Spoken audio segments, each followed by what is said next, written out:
Listo. Sí, hola, buenas tardes. El colectivo de personas con discapacidad les da la más cordial bienvenida. El día de hoy tenemos la conferencia con el licenciado Elvis Yesermay Madariaga Santana con el tema historias de las ideologías del siglo XX, los derechos humanos y la inclusión, en el ciclo de conferencias del colectivo.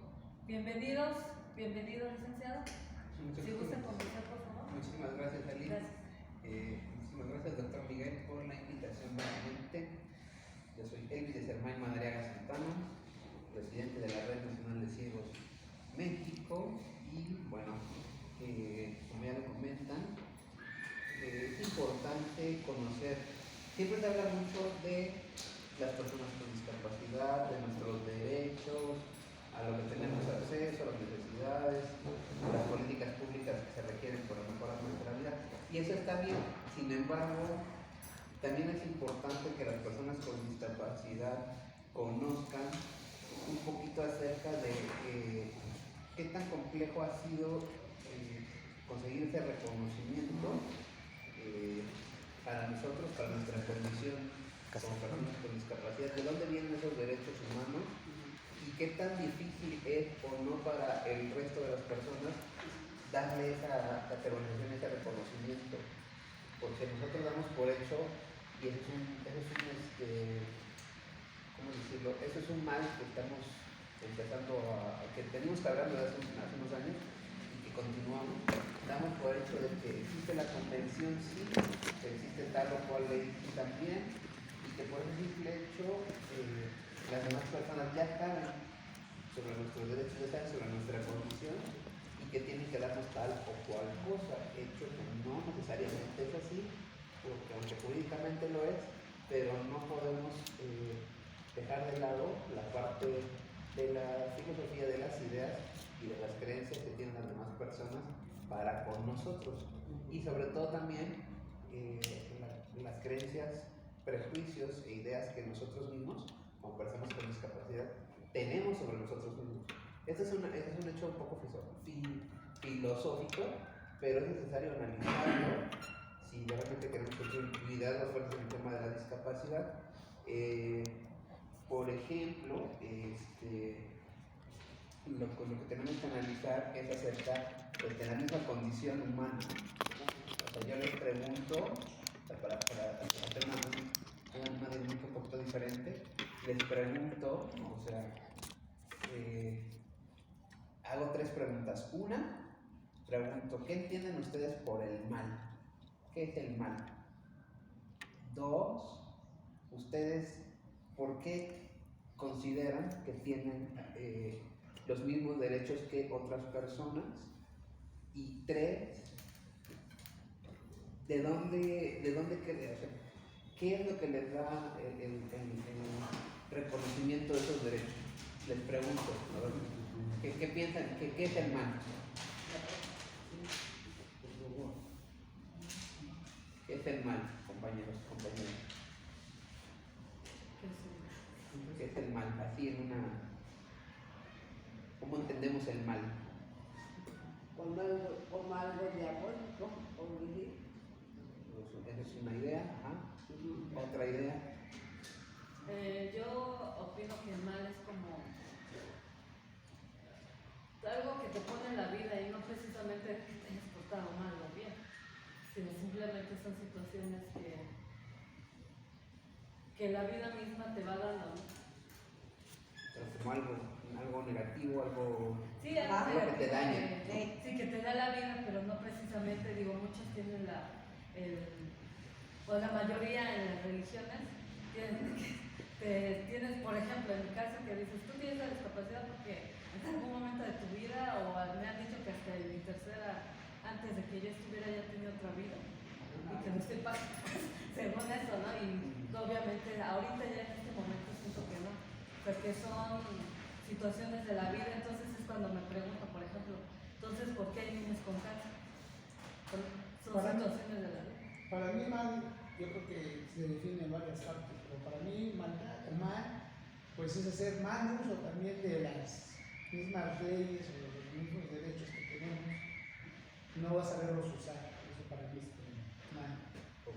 Yo creo que el mal es todo aquello que te daña y por consiguiente daña a los demás. ¿Ok? Y ahora, en el caso de, ¿por qué consideran ustedes, como personas con discapacidad, que tienen los mismos derechos que las demás personas? Porque somos personas igual que cualquier otro. Que por eso tenemos derecho a todos los derechos que tiene una persona de pie. ¿Una persona de qué? Una persona de pie. O sea, no nos hace diferentes. Ok. Yo opino que, bueno, somos iguales, tanto, bueno, o sea, somos iguales o sea, somos un ser humano que tenemos los mismos derechos. La única diferencia es que, bueno, tengo una condición de discapacidad, pero soy igual que las otras personas. Pues sí, porque piensas igual, porque aunque tengas tu discapacidad, piensas como la gente, es normal. Sí, yo creo que sí, ¿no? Todos, digo, han dicho, por el simple hecho de ser persona, tienes las mismas garantías ante la ley. Y ahora, que también te basamos en lo que contesta Pedro, ¿qué es lo que les da ese reconocimiento a sus derechos? ¿Qué es lo que ustedes consideran que les da ese reconocimiento? La propia Constitución nos da esa garantía y las instituciones, la sociedad y nosotros mismos pues somos los que tenemos que hacer garantes.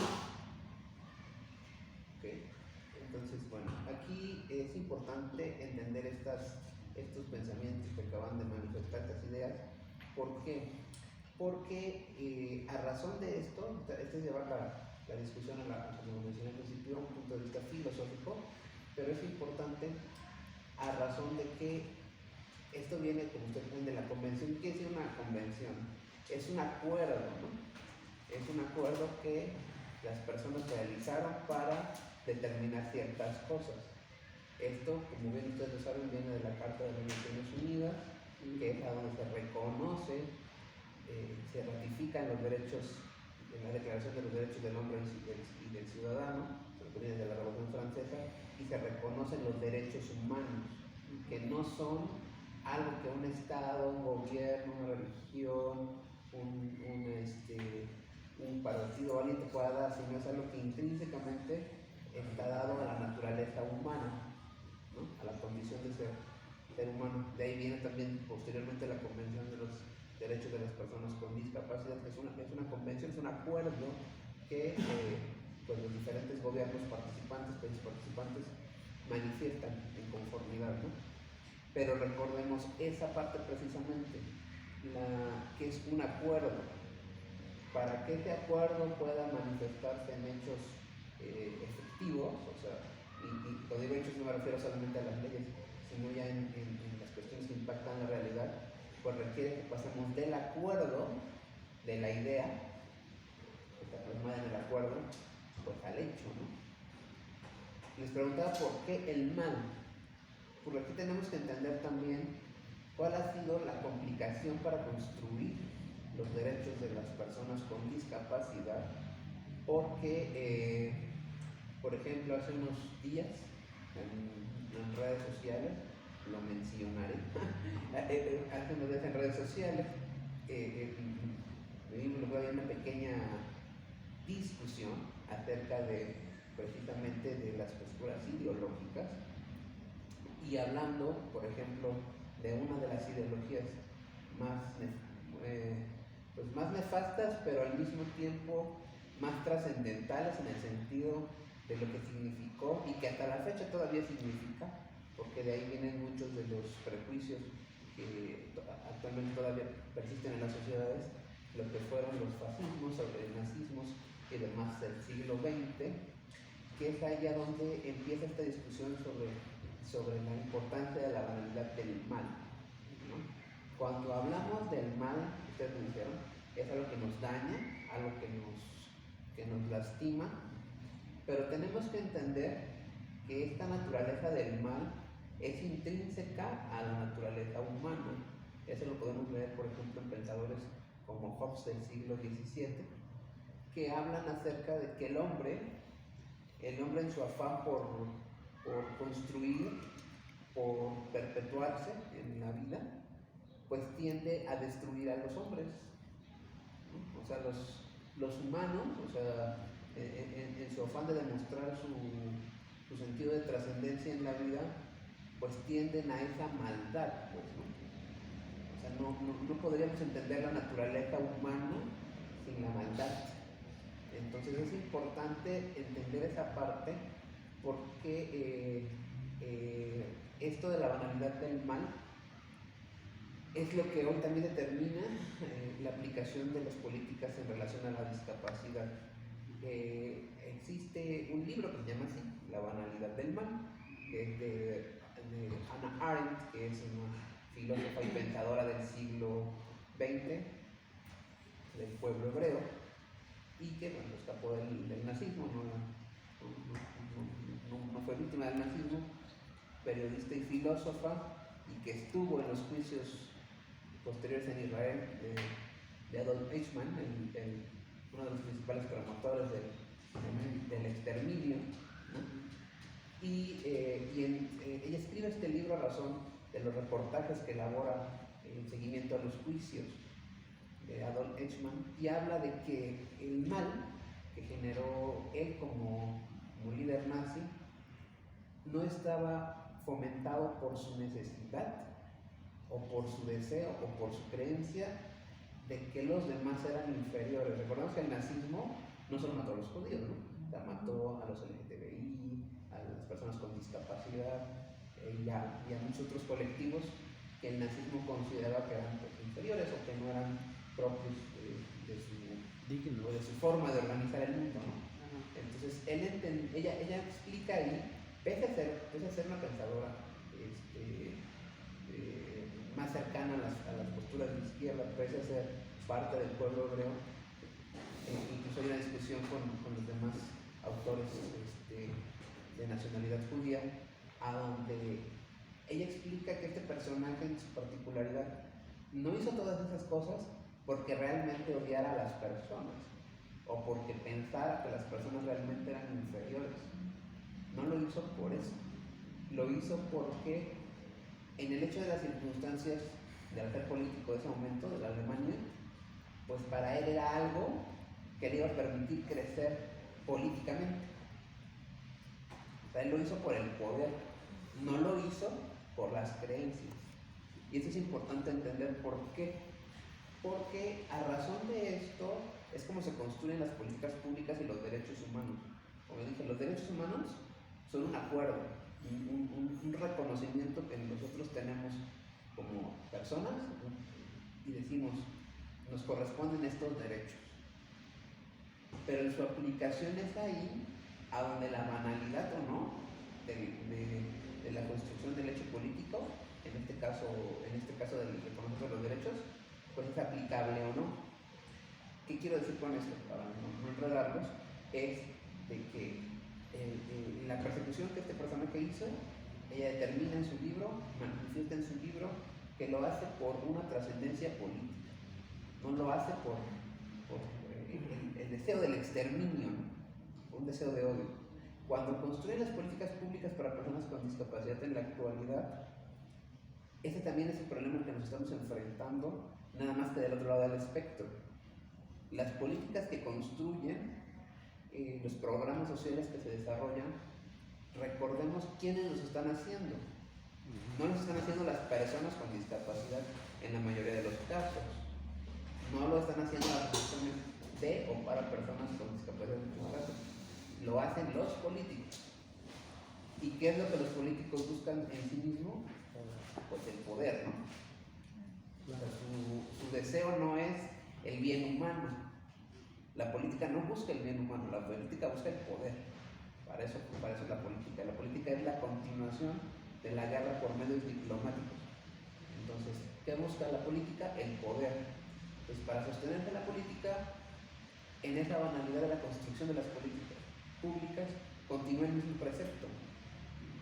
Entonces, es importante que nosotros entendamos en qué aspecto las personas con discapacidad podemos jugar o no en la construcción de las políticas públicas. Y de ahí repensar nuestros derechos. ¿Cómo podemos exigirlos si no sabemos cómo el otro nos está percibiendo? Nosotros siempre nos vamos a cómo nos debe de percibir, al deber ser, a lo que dice la Convención, a lo que dice la Constitución, a lo que dice la Carta de las Naciones Unidas, sí, pero esos son los principios éticos, sí plasmados en un documento jurídico, pero son los principios éticos que reconocemos, pero no son los hechos prácticos, pragmáticos. Pues tenemos que encontrar entender esa divergencia de las otras personas, porque por eso sucede nuestro desencanto como personas con discapacidad cuando buscamos que se nos resuelva una determinada situación, porque pues ellos no están pensando en la parte del reconocimiento del derecho, que somos iguales, que gozamos de las mismas condiciones humanas. Ellos no piensan en eso, ellos piensan en la parte pues para lo que están ahí ellos, ¿no? O sea, lo acabo de decir, el poder, ¿no? Entonces tenemos que entender cómo piensan para nosotros poder contrarrestar esa parte y poder construir exitosamente las políticas públicas para personas con discapacidad. Ahora bien, hablar acerca de cómo se han ido construyendo a razón de estos movimientos ideológicos, políticos, sociológicos del siglo XX, tenemos que entender también de dónde viene la historia humana, ¿no? Mencioné el nazismo como uno de los principales movimientos políticos del siglo XX, ¿no? Pero recordemos cuál ha sido la condición de todas las minorías, incluidas las personas con discapacidad, pues desde hace muchos siglos, ¿no? Cómo ha sido siempre vista la condición de ser diferente. Si ustedes recuerdan, por ejemplo, si nos vamos a textos tan antiguos como es la Biblia, por ejemplo, cómo se habla de las personas leprosas, ¿no? Cómo se habla de las personas ciegas o de las personas lisiadas. Si nos vamos a las parábolas, cuando habla de los ciegos y de las personas lisiadas, ¿qué es lo que tiene que hacer para que las personas sean felices? Los cura, ¿no? ¿Y qué te quiere decir con esa simbología?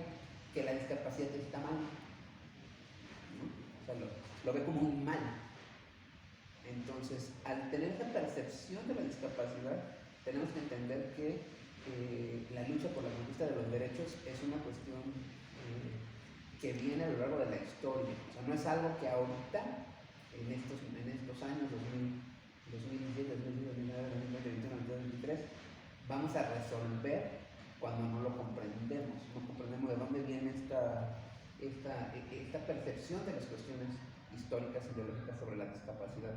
Entonces tenemos que entender que la discapacidad viene de la percepción de que es algo malo, o sea, una condición primero de enfermedad o de diferencia, que así nos vieron las sociedades durante mucho tiempo, pese a que en otras sociedades, y eso es lo curioso de la historia humana, la creencia judio-cristiana lo manifiesta como algo malo, o sea, como algo malo, como algo que te perjudica. Mientras que, por ejemplo, la cultura clásica, ¿no? como es el caso de las sociedades griegas y romanas, no es de que lo manifiesten como algo bueno, pero lo manifiestan como un hecho que te puede dar otras virtudes, ¿no? ¿Quiénes eran los profetas? ¿Quiénes eran los que tenían las sabidurías otorgadas por los dioses? Pues los oráculos, en el caso de los griegos. ¿Y qué compartían, por ejemplo, los oráculos como de Delfos y todos estos oráculos? O como Homero, el poeta de la Ilíada, pues que eran personas con discapacidad. Eran ciegos, ¿no? Eran ciegos. Entonces, la percepción de la condición de discapacidad es diferente, ¿no? Porque ahí no lo ven como algo malo, lo ven como una condición, sí que los limita de alguna manera, pero que les da otras habilidades, ¿no? Que les permite desarrollar sus habilidades. Entonces es importante entender, porque son dos visiones encontradas. ¿De dónde viene la mayoría de nuestro derecho y de la forma en que construimos las leyes? Es de la cultura romana. Pero ¿de dónde vienen los principios que la determinan? Pues de la cultura judio-cristiana. Entonces es importante entender contra qué nos estamos enfrentando. O sea, son dos cosas irreconciliables. O sea, porque son dos cosas, mientras uno te dice las personas son diferentes, porque si ustedes recuerdan, no solamente con las con discapacidad, sino también con las comunidades LGTB y demás, pues los griegos la reconocían, los romanos también, y no tenían problema alguno. Eso viene con las cosas judio-cristianas, ¿no? Entonces, ahí hay un reconocimiento a estas divergencias, a estas diversidades, mientras que con la cultura judio-cristiana no. Entonces, son dos visiones irreconciliables que aquí tenemos que comprender al momento de seguir propugnando por nuestros derechos, porque son cosas que, claro, la comunidad en su conjunto pues no tenemos ni idea, ¿no? Pero en la enseñanza que tenemos históricamente sí, porque ¿qué es con lo que nos enseñaron al principio, sobre todo por lo menos hasta antes del año 2000? Pues era con la enseñanza religiosa, ¿no? Con las cuestiones, las cuestiones del catecismo y demás, y eso viene ahí, estos valores intrínsecos en esa simbología que no las analizamos nunca, pero ahí están. En el caso, por ejemplo, incluso de las frases populares que luego llegamos a decir, ¿no? Hiciste las cosas con los pies, ¿no? O ¿qué te pasa? ¿Qué no ves? ¿No? Son concepciones que tenemos negativas en la sociedad y que son estos prejuicios históricos que tenemos de las personas con discapacidad en este caso, y que eso está muy clavado en la mente de las sociedades. O sea, no lo analizan, pero está ahí, o sea, ahí está. Entonces tenemos que comprender esa parte para seguir construyendo la conquista de los derechos de las personas con discapacidad. Ahora bien, en el siglo XX tenemos que entender que no solo el nazismo, sino también las sociedades llamadas democráticas, ¿no? como en Estados Unidos, la Gran Bretaña, ¿no? O sea, Francia, ¿no? ¿Qué concepción tenían de las personas con discapacidad hasta hace poco tiempo? Y que a la fecha todavía tienen. ¿Qué es lo que determina a las personas con discapacidad? También hay que entenderlo. Porque se acusa, por ejemplo, a estas ideologías de haber perseguido a todas estas minorías, pero no fueron los únicos. O sea, estas fueron los extremos que llegaron al exterminio y a los horrores del siglo XX, ¿no? Pero no fueron los únicos. Por ejemplo, en el caso de la discapacidad no hubo programas de asistencia de ningún tipo, por ejemplo, a razón de las epidemias de polio que hubo en los años 20 y 30 en ninguna parte del mundo, que hay muchas personas que quedaron enfermas y ya tienen la discapacidad motriz y demás, en la epidemia que hubo desde 1917 hasta como 1937 de polio, y los países occidentales no hicieron nada, los dejaron morir. Entonces eso es una visión que en general tenía el colectivo social, o sea, no solamente las ideologías extremistas, ¿no? Por ejemplo, esa visión empieza a cambiar, por ejemplo, a razón de gente como lo fue por ejemplo el propio presidente Roosevelt, ¿no? que tuvo la polio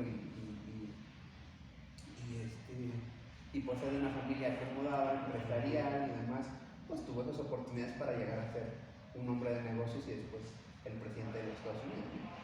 Y mediáticamente eso cambió la visión de las personas con discapacidad, pero fue hasta ahí que empezaron como a tener una visión un poquito distinta de las personas con discapacidad, pero esta política de segregación que hubo durante el siglo XX pues continuó por lo menos hasta los años 70, ¿no? A donde empiezan a crearse en el nivel de todo el mundo, desde el final de los años 60 y principios de los 70, los modelos asistencialistas y médicos para las personas con discapacidad, a donde la discapacidad es una enfermedad, ¿no? Ahí lo determinan como una enfermedad y eso es lo que te incapacita. Te hace débil y que por tanto requieres una atención. Eso es lo que ahí determinan en estos periodos de tiempo, ¿no? En los años 70 y 80. Y es ahí donde empieza la construcción de los modelos sociales de la discapacidad, porque es ahí cuando se empieza a hablar acerca de si las personas con discapacidad tienen necesidades de otras cosas aparte del sustento, ¿no? O sea, aparte de cubrir las necesidades básicas, como son la alimentación, la salud y la vivienda. Si tienen alguna otra necesidad, es cuando se empieza a hablar de esta situación de las personas y se empiezan a construir nuevos modelos. Pasamos después al modelo capacitista, donde sí las personas con discapacidad tienen otras capacidades, ¿no? Que es cuando nacen estas ideas de las capacidades diferentes, ¿no? Y que tienen otras habilidades que les puede permitir o no adaptarse a la sociedad. Esto surge sobre todo a razón de los 80s, y en el caso de México ahí vamos muy retrasados, porque mientras en Estados Unidos, en Europa y en otras partes del mundo ya está un modelo asistencialista de la discapacidad, sí los tenían en un aspecto totalmente médico, pero sí existía. En México hasta los 70s es cuando, a través del antecesor del DIC, que ahorita se me olvidó cómo se llama, pero fue el precursor del DIC, se crea la primera atención para personas con discapacidad, pero desde un punto de vista familiar, ¿no? A donde se les debe dar apoyo a las familias que tienen una persona con discapacidad para que las cuiden, para que las tengan ahí, porque es responsabilidad no del Estado, no de la sociedad, sino de la familia cuidar a las personas con discapacidad. Es ahí cuando comienza esa ubicación del modelo de la discapacidad. Entonces,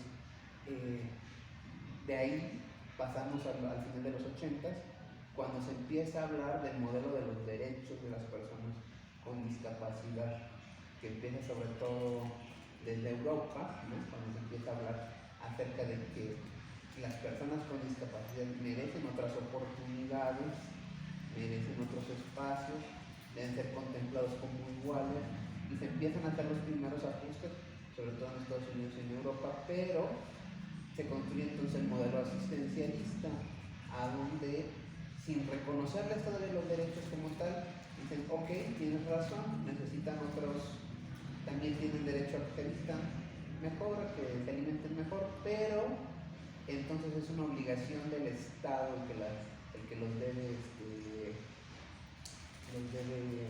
sustentar, ¿no? Entonces tenemos que crear algo, una política pública, una cosa que a las personas con discapacidad les permita tener un nivel de vida. ¿Por qué? Porque siguen estando dañados, no pueden trabajar, no pueden sostenerse a sí mismos, no son solo derechos, pero tampoco es que estén infrahumanos, ¿no? Pues son, digamos que nos consideran como algo intermedio, ¿no? Entonces crean esas políticas asistencialistas a donde empiezan a otorgarnos pues apoyos para la alimentación, sobre todo para la vivienda, en algunos casos como fueron los estados del bienestar nórdicos y Francia y demás, crearon programas pues que eran como una especie de pensión permanente de vida, ¿no? Que el gobierno te daba un recurso para que pues, te mantuvieras viviendo, para pagar tu renta, demás, pero claro que no te permitía tener otras oportunidades de desarrollo, porque no había ninguna adecuación en el medio, únicamente mantenía tu subsistencia, ¿no? Era lo que durante los 80s, 90s se estuvo haciendo con el tema de la discapacidad. Y en México esa visión del asistencialismo, es ahí donde regresamos al inicio de la plática, cayó en el hecho de la misma palabra asistencialista y clientelar, a donde los que ejercen las políticas públicas, los políticos, de las personas del caso mexicano, pues en los años 90 entienden eso como tener a esa población, ¿no? Que tiene una discapacidad, que tiene, como ellos manifiestan, una deficiencia en esos momentos, ¿cómo los mantenemos? ¿Cómo las personas son una carga? Pues nos volvemos parte de una estructura, ¿no? Algo que políticamente nos beneficie, pero que tampoco violente sus derechos, ¿no? Y es cuando crean estos primeros apoyos en los 90s, que los primeros programas es en el programa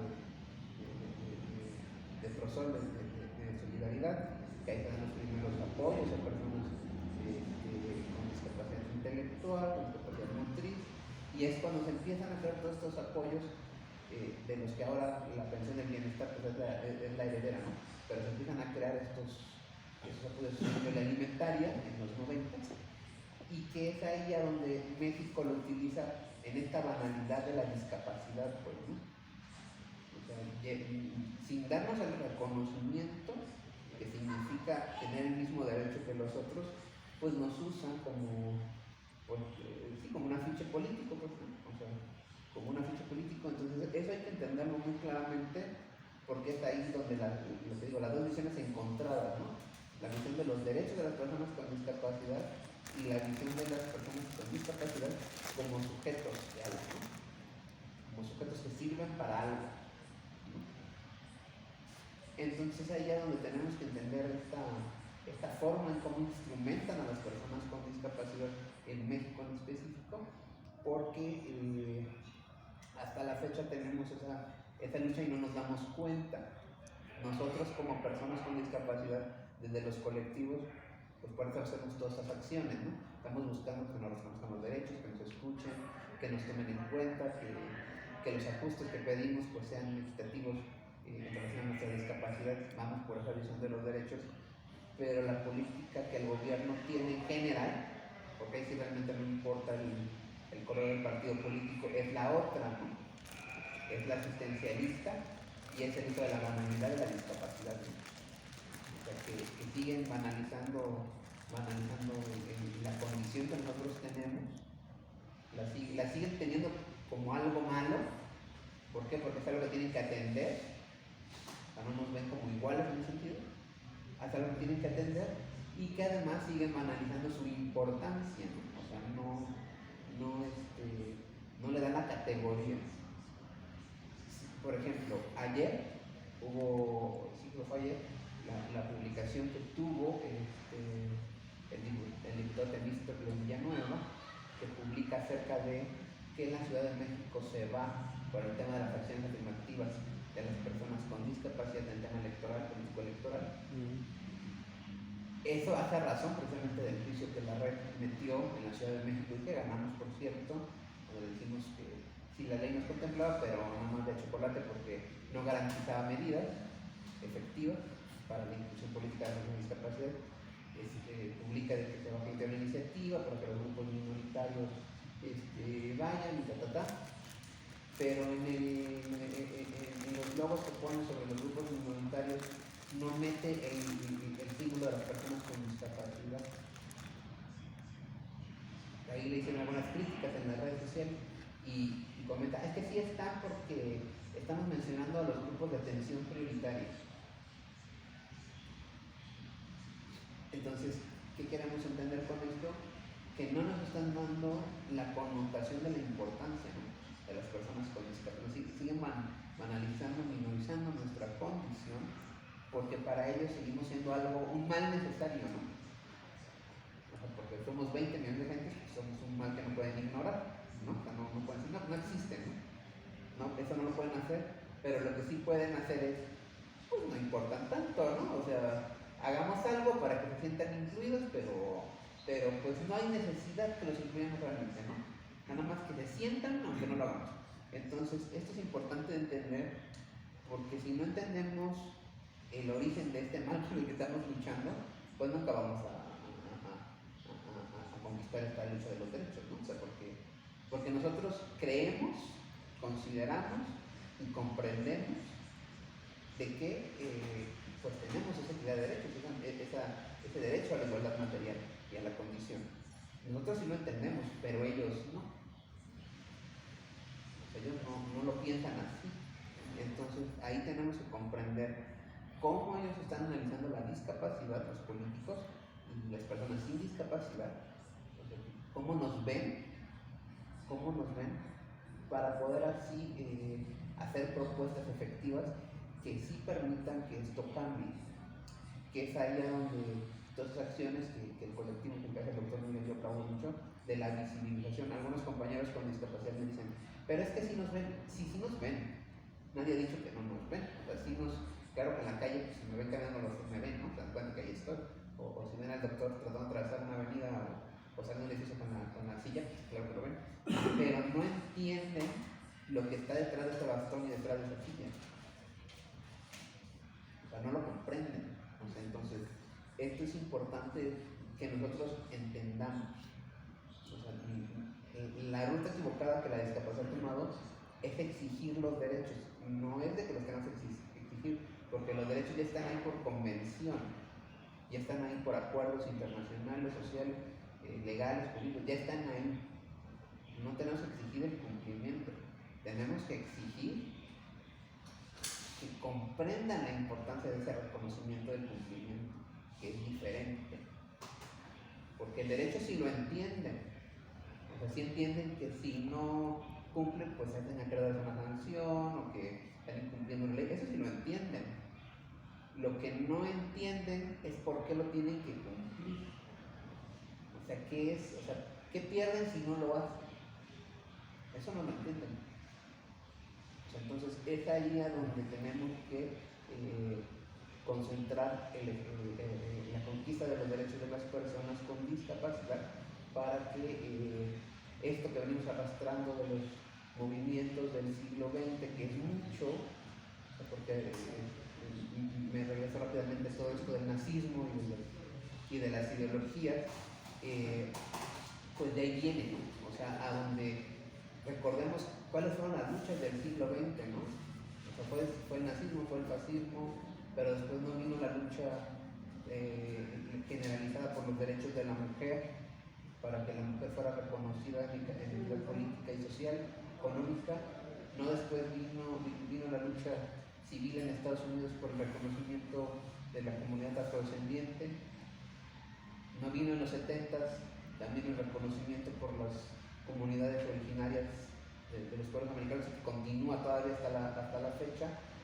No vienen esas luchas, y no viene de los 80s el reconocimiento de las comunidades LGTBI y de todas las personas que padecen VIH para el correcto reconocimiento de sus derechos y su derecho a la salud.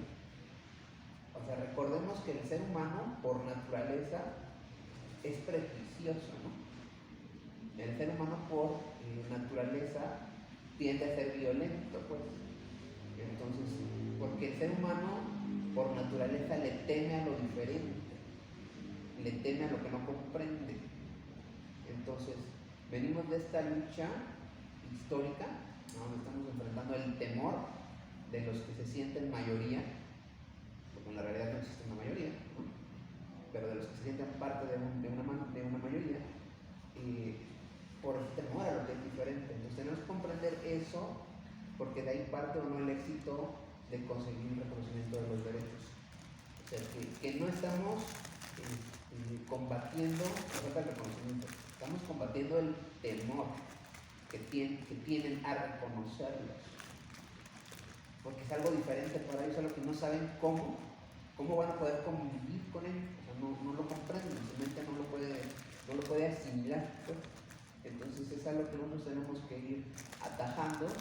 ¿Cómo? Pues ahí viene la pregunta del cómo. Pues hay varios mecanismos. Primero, nosotros mismos tenemos que entender esta condición que tenemos, que nosotros somos los diferentes. Entonces, ¿qué pasa en un rompecabezas con una pieza diferente a las otras y que no encaja? ¿Qué haces con ella? Es una de dos: o la tiras o buscas que encaje, ¿no? Sí. Entonces, ahí nosotros tenemos que buscar cómo encajar. O sea, ellos no van a buscar que nosotros encajemos, las personas sin discapacidad. Entonces tenemos que buscar las formas. ¿Y cómo hacer eso? Estos ejercicios son una parte, pero también saliendo de la parte del mismo temor al mal, porque nosotros también tenemos un temor a ser dañados, ¿no? Porque si venimos de un momento histórico muy largo, a donde todos ustedes lo saben, o lo han escuchado o lo vivieron, de cómo las familias antes con las personas con discapacidad pues las tenían encerradas, las golpeaban, incluso los abandonaban, ¿no? Pues sí venimos de este momento, tenemos ese miedo al daño, pero necesitamos, nosotros con discapacidad, dejar ese temor atrás para empezar a visibilizarlo. O sea, no solamente el hecho de salir a las calles, de manifestarnos, sino el hecho incluso de buscar formas de cómo comunicar pues las actividades que para nosotros son normales, ¿no? O sea, por ejemplo, venir a estas pláticas pues ya se nos hizo normal, ¿no? Venir. Pero ¿qué tanto nos cuesta como personas con discapacidad venir a este lugar? O sea, ¿con qué dificultad nos enfrentamos? Entonces, eso es lo que tenemos que ir visibilizando en la sociedad y compartiéndole a las personas para que las personas se den cuenta que nuestra condición de vida es un hecho bastante complejo, ¿no? Entonces, yo dejaría, ya para concluir esto, yo dejaría esa análisis a que nos escuche, a los aquí presentes, a que nos escuche posteriormente a la transmisión, a que piensen en su propia condición de vida y que si se han puesto a pensar cómo los otros piensan sobre nuestra discapacidad, o sea, no solamente yo persona con discapacidad cuando voy a un lugar, cómo quiero que me traten, sino cómo me están viendo, o sea, para que así podamos cambiar nosotros el lenguaje con el que nos dirigimos a los demás y así empezar ese proceso de cambio, porque sí cambian las personas, o sea, si tú les concientizas sobre estas distintas que nosotros tenemos, pues sí, la gente entiende, dice, ah, pues sí, ¿no? Nunca se me había ocurrido que él para subir a este edificio, pues tiene que pedir ayuda, ¿no? Porque no va a poder subir la silla solo, ¿no? O sea, no se detiene a pensar la persona. Ya cuando lo ven dicen, ah, pues sí, pues ¿cómo la va a subir? No puede, ¿no? Entonces es ahí a donde nosotros tenemos que ir haciendo estas prácticas, primero con nuestros inmediatos y luego con la comunidad, para que el pensamiento filosófico y moral de las personas pues vaya cambiando gradualmente, ¿no? Entonces con esto yo concluiría y agradezco.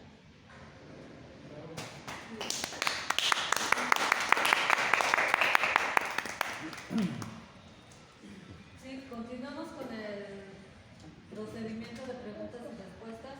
No sé si alguien de ustedes, de los que están aquí en el público, quisiera preguntarle algo al licenciado Elvis Yesermay Madariaga con respecto al tema.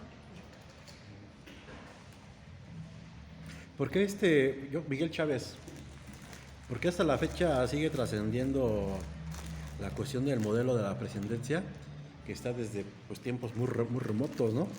Que se entiende que es un término donde prescindían de las personas, y que a su vez ese modelo se divide en dos, en el religioso y en el modelo eugenésico. En el modelo religioso es donde decían, es que Dios los castigó, ¿no? Posiblemente las familias, ¿no? Se metieron entre ellos y por eso los esconden, y es el castigo por el pecado grande que cometieron los padres, ¿no? Como algo malo, ¿no? Cuando no encontraban una respuesta científica, se iban a lo religioso. Posteriormente con el modelo eugenésico, mismo que practicaron desde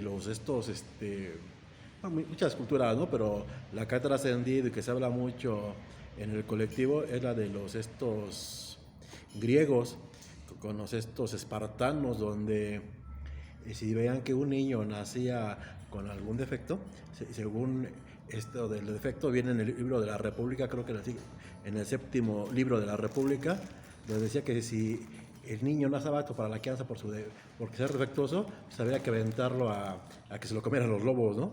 Y posteriormente esos pueblos fueron pueblos eran guerreros, ¿no? Tenían guerras constantes, y esos espartanos pues necesitaban gente pues apta en su cuerpo. Entonces ellos se percataban de que los niños nacían con alguna deficiencia. En el monte Taigiato, el sacerdote los examinaba y si los veía enfermizos, los aventaba al abismo, ¿no? Al lugar de los rechazados. O si bien el padre sentía pues, algún apego al niño, pues en el bosque lo regalaba para que de ese niño lo tuvieran mendigando, ¿no? Y ese mismo modelo, pues hasta la fecha en los códigos penales del país sigue predominando, donde si se percata la mamá que el niño viene y dice productos como si fuera una cosa, entonces allá se pierde la dignidad como un ser humano, porque lo baja a cosa. Entonces ahí dice que si el producto viene mal, con la opinión de 2 médicos, con el solo consentimiento de la madre, se puede abortar. Y ese modelo nos sigue persiguiendo, igual que el otro modelo, el de la presidencia, donde todavía la gente por cuestiones religiosas siguen pensando en esas cuestiones, ¿no? Hasta como por ejemplo los niños, ¿no? Que son de talla baja, pues los mandan a los circos y piensan que pues, son adivinos, ¿no? Y en ciertos lugares, no sé, creo que en El Salvador hasta los matan a pedradas y cosas así, ¿no? Entonces una cosa es la creencia y otra la ideología como la que tenían estos señores del Partido Nacional Socialista, donde dentro de su supremacía área, pues buscaban que el blanco pues fuera superior, ¿no? Y que así fuera todo, ¿no? Inclusive hacían experimentos el experimento surgió creo, de un monje, ¿no? De Mendel, ¿no? Y lo siguió el doctor Mengele haciendo pruebas. Hasta por ahí creo que hay un libro de los niños de Brasil donde los niños nacen de tez morena o negros y con ojos verdes o azules, ¿no? Y entonces pues la experimentación siempre ha estado ahí pues no nada más con las personas con discapacidad, ¿no? Sino con otras culturas. Y a las personas, pues en aquellos entonces, bien decía aquí el ponente, pues los aventaban los enviaban al campo de concentración para ser exterminados, ¿no? Tanto personas con discapacidad o con deficiencias, como a las personas de la comunidad lésbico-gay o la gente judía. Y entonces, pues muchas de esas cosas todavía siguen arraigadas en el pensamiento de muchas personas. Entonces ahí, pues, ¿qué nos está alcanzando? ¿La creencia o la ideología? Ese es el punto precisamente que ahorita estamos enfrentando en este postmilenio. ¿Por qué? Porque recordemos lo que decía se me olvidó se me olvidó su apellido, del que habla acerca del fin de las ideologías, en japonés se me olvidó su apellido, cuando cae la Unión Soviética, y que es la muerte de las ideologías. O sea, porque si ustedes se ponen a pensar qué movía a las personas durante del siglo XII hasta el siglo XVII, la religión, ¿no? O sea, se mataban por Dios, por la religión. Como en la guerra de los 30 años, que es en el siglo XVII, como se mueren un montón, dicen nunca más vamos a morir por la religión. Bueno, ya no se matan por la religión, pero entonces empiezan a matarse o por economía o por ideología. Porque como bien lo menciona el doctor Miguel, esto del nazismo, del supremacismo blanco y de la raza perfecta y todo, eso no viene de los nazis, eso viene incluso de los españoles. ¿Cuál era el destino del pueblo español? Evangelizar al mundo, ¿no? ¿Por qué? Porque el pueblo español estaba bendecido por Dios y era el imperio donde no se ponía el sol, ¿no? Después los Estados Unidos toman esa manifiesto y dicen la raza anglosajona es la que debe purificar al mundo, porque es la raza elegida por Dios para civilizar al mundo. Es lo mismo. Entonces, tiene esta lucha de las ideologías por un lado, pero ahorita eso muere con el socialismo, eso muere con el fin de la Unión Soviética, porque hasta ahí la gente sí se mataba por una ideología. O sea, la lucha entre el nazismo y el comunismo, pues es eso, ¿no? O sea, cuando chocan una contra la otra, ahí sí es una lucha de fanatismo contra fanatismo. ¿Quién es más fanático, no?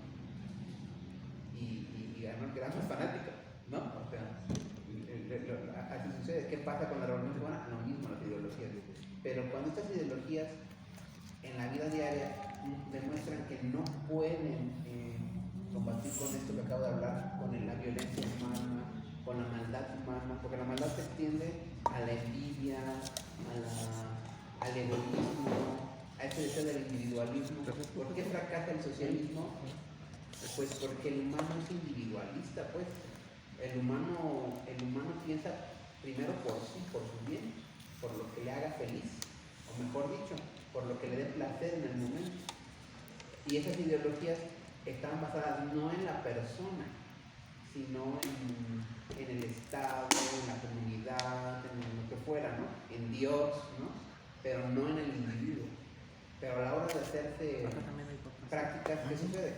Pues no se puede, ¿no? O sea, porque, por ejemplo, ¿no? Digamos, ahorita nos podemos poner a rezar 3 días, ¿no? Pero no vamos a vivir rezando, ¿no? Vamos a necesitar agua y comida, y lo que necesitemos, no vamos a vivir 3 días rezando, ¿no? Entonces, ¿qué pasa ahí? Que las personas abandonan las ideologías, ni siquiera por las creencias, ojalá fuera por las creencias, ¿no? Abandonan las ideologías por sus prejuicios, ¿no? Entonces, ahorita que nos está alcanzando una etapa de definición, y eso es lo que tenemos que tener muy conscientes, una etapa de definición. ¿Qué está primero? ¿Nuestra supervivencia personal, yo como Elvis, como individuo, o nuestra supervivencia a largo plazo? Porque sí, a lo mejor si yo me preocupo por mí, pues sí, voy a tener una mejor casa, un mejor trabajo, puedo comprar un carro, lo que ustedes quieran, pues sí, pero si en 30 años, o en 20, o en 10, pues ya no hay agua, ¿de qué me sirve tener carro? No sirve de nada, ¿sí? O sea, entonces, ese es el tema que ahorita nos estamos enfrentando. ¿Qué debe ser primero? ¿Nuestras percepciones personales o la idea comunitaria? ¿Puedo opinar algo? Sí, creo que este tema es muy complejo de entender. Creo que hoy la sociedad y estamos viviendo en una etapa en donde la ideología está más presente que nunca. Esta semana se aprobó, por ejemplo, el que los niños y niñas puedan decidir qué ropa llevar a la escuela, ¿no? Esa es una ideología que se está adoptando por parte del poder, ¿no? De los poderosos. Es decir, el niño si quiere puede llevar falda, o la niña si quiere puede llevar pantalón. Entonces, hemos normalizado tanto las cosas que las personas con discapacidad están dentro de, ¿no? Por una ideología también, o por una religión malentendida, porque veo que se resalta mucho la religión, pero realmente si nosotros analizamos, por ejemplo, los textos bíblicos,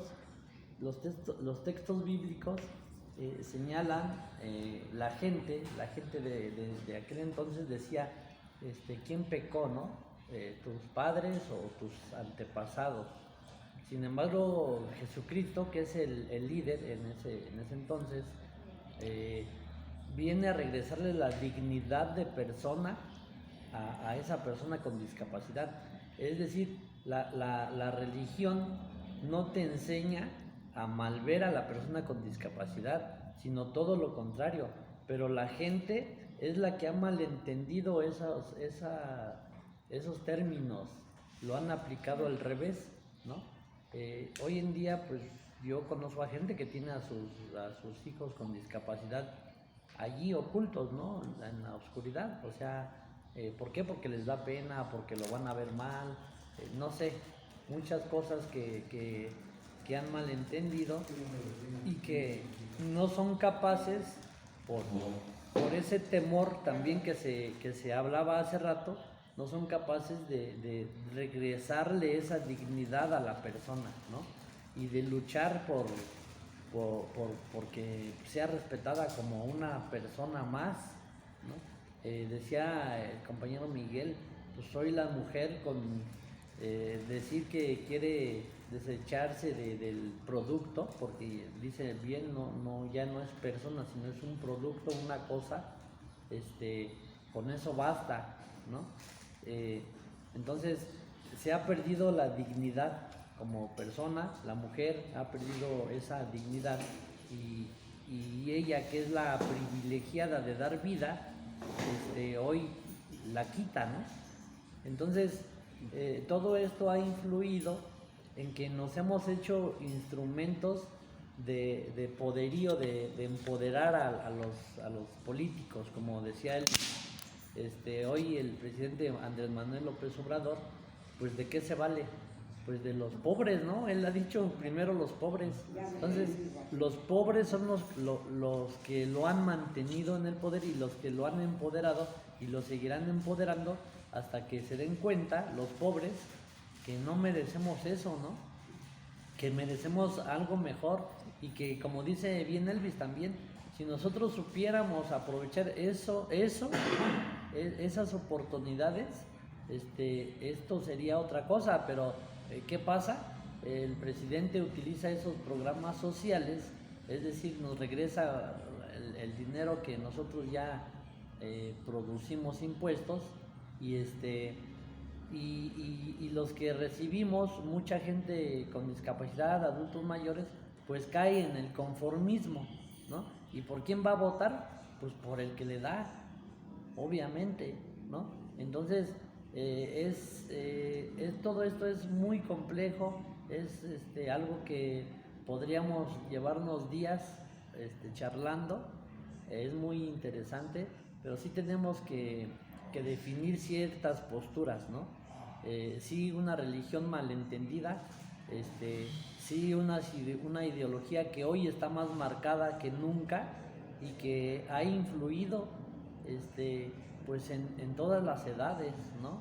Lo vemos en las redes sociales, lo escuchamos en el radio, en la televisión, cómo se han incrustado en nuestras vidas esa ideología de lo que hoy quieren los poderosos que prevalezca.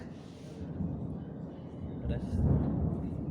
Pues el tema ahí es que sí, obviamente cualquier idea puede ser malentendida, ¿no? Puede ser llevada a un extremo. Yo, por ejemplo, tengo un amigo cubano, me hablaba mucho de su experiencia cubana, el socialismo en Cuba y todo. Y el problema no es el socialismo, el problema es la gente. Sí. Porque no lo practica como se debe, ¿no? O sea, es el tema. Las ideas siempre son llevadas a un mal extremo, pero el tema es precisamente eso. Ahí relacionado con la pregunta de Miguel y con lo que mencionas es ¿cómo podemos hacer esto? Es tenemos que hacer lo inverso de lo que nos están diciendo que hagamos. Lo que nos están diciendo que hagamos, piensa en ti, dedícate a ti, solamente ve por ti. Eso es lo que constantemente nos dicen todos los días.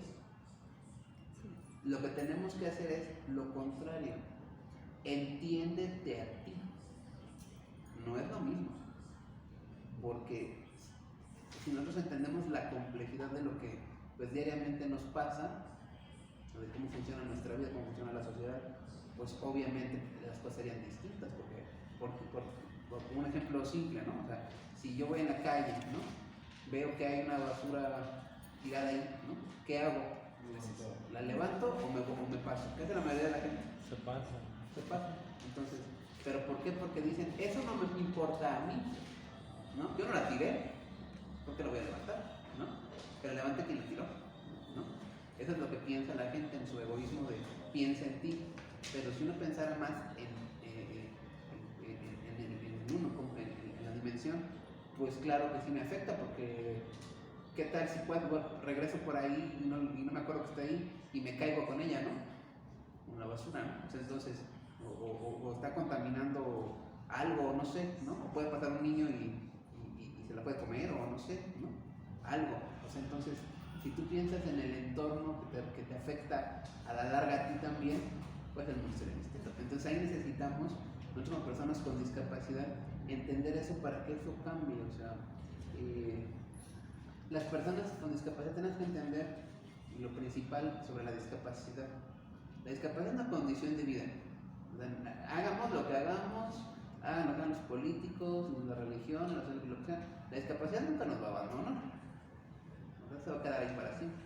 O sea, lo que sí va a cambiar es cómo nosotros podemos relacionarnos con ella en el mundo. O sea, si nosotros buscamos incentivar tecnologías, adecuaciones, formas de pensamiento de los otros con la discapacidad, pues entonces sí va a cambiar nuestro nivel de vida. Por ejemplo, les comento una experiencia. Se acercaron con la red un grupo de estudiantes del Tecnológico de Monterrey y del Instituto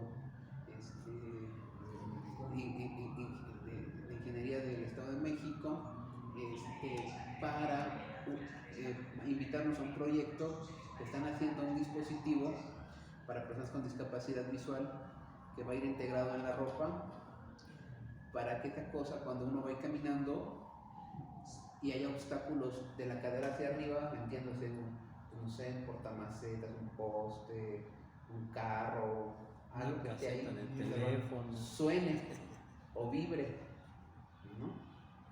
Y en un futuro, este proyecto cuaja bien y todo, y lo vamos instrumentando, pues hablará o tendrá otras adecuaciones que serán todavía mejores para nosotros. Pero eso me parece muy interesante, ¿por qué? Porque los otros dijeron, pues sí, o sea, es una cosa innovadora, pero sí se quedaron con una idea de que nos hicieron una entrevista para ver qué tanto nos funcionaría, etc. Y sí se quedaron de a 6 porque dijeron, pues sí, muchas cosas que les dijimos, ellos no lo habían pensado. Por ejemplo, el objetivo de ese instrumento es de que vaya relacionado con la ropa, pues ellos lo pensaban integrar en una prenda, en un chaleco. Y nosotros le dijimos, pues sí, pero por decir qué tal si voy a una reunión o voy a una fiesta, ¿a poco me voy a llevar todo el tiempo el chaleco negro? Pues no, sí. O sea, entonces, pero pues es que nosotros no pensamos que ustedes se preocuparon por el estilo. Pues es que no es de que nos preocupemos o no por el estilo, por la moda, es que pues igual que todas las demás personas, pues hacemos actividades diferentes, ¿no? Entonces dijeron, entonces ¿a ustedes no les importa que el dispositivo se vea? De que vaya en una bolsita y se vea, pues no, la cosa es que suene, ¿no? Que vibre y que nos diga, ahí está un poste, ¿no? No vas a chocar con él, ¿no? Eso es lo que nos importa, no nos importa cómo, si se ve o no se ve. Entonces, nosotros tenemos que decirle a las personas estas cosas, porque eso es lo importante, para dejar estas ideologías de lado, porque por ejemplo, lo que comenta Pedro de lo que se hizo recientemente, ahí estamos cayendo ahora en otra corrupción de las ideologías. Lo malo no es reconocer los derechos de los LGTBI, eso no es lo malo. Lo malo es por qué la necesidad de crear una ley para que eso sea. Porque realmente es la libre elección de las personas si lo quieren demostrar o no. O sea, mientras tú no seas y no te afecte a ti, tú no tienes por qué oponerte a que el otro se vista como quiera. O sea, ¿por qué tenemos a fuerzas que regularlo? ¿Para qué? ¿No tenemos la capacidad de respetar la decisión del otro? O sea, esa es la cuestión, ¿no? O sea, mientras el otro no te obliga a que te vistas como él, pues deja al otro que te vista como quiera, ¿no? O sea, la cuestión es esa, ¿no? O sea, entonces es ahí a donde, o lo que están haciendo ahorita, por ejemplo, en las series con Disney, con Netflix, ¿sí? A fuerzas tiene que haber un LGTB, a fuerzas tienes que meter a un negro, a fuerzas tienes que meter a una persona con discapacidad. ¿Y como por qué? O sea, no está mal que los metan, sino lo malo, ¿para qué vamos a obligar a que figuras que ya estaban, convertirlas a esas cosas? ¿Por qué no hacemos cosas nuevas? Que pues ahí si lo queremos meter, lo metemos, y ya será libertad si lo quieres ver o no, lo quieres consumir o no, lo quieres hacer o no, pero no cambiar lo que ya de por sí estaba, ¿no? O sea, ¿para qué? O sea, ese es el hecho importante. Es que eso es le llaman ellos el modelo de la inclusión, ¿no? Así es. Entonces, sí, pues con eso quieren convencernos, o sea, ya hay todo ya es incluyente. Sin embargo, el sentido de inclusión pues está muy lejos de... Una falsa inclusión. Claro. Una falsa inclusión. Ese es el tema que tenemos que tener cuidado nosotros como personas con discapacidad, porque ese es donde caen con nosotros. Yo ya te hice una rampa, yo ya te puse la señal, ya estás incluido, ¿no? Pues no. O ya te di tu apoyo al bienestar, estás incluido, te estoy tomando en cuenta. Claro que no. Eso no es la inclusión. Entonces es ahí a donde tenemos que tener cuidado y entender esa situación, o sea, no dejarlo como siempre lo hacemos con personas con discapacidad. O sea, el sentido de esta plática es no dejarlo como siempre lo hacemos de, pues que lo hagan, ¿no? En fin, que mientras me hagan la rampa, pues qué bueno, ¿no? O sea, nosotros no tenemos que banalizar esa situación de nuestra condición. Tenemos que entender de que precisamente para que nuestros derechos tengan sentido, nosotros mismos tenemos que darle la importancia. Si no, pues vamos a fallar, o sea, nunca vamos a tener éxito. ¿No? Con eso yo cerraría. Muchas gracias. Muchas gracias. Gracias. Le agradecemos su participación.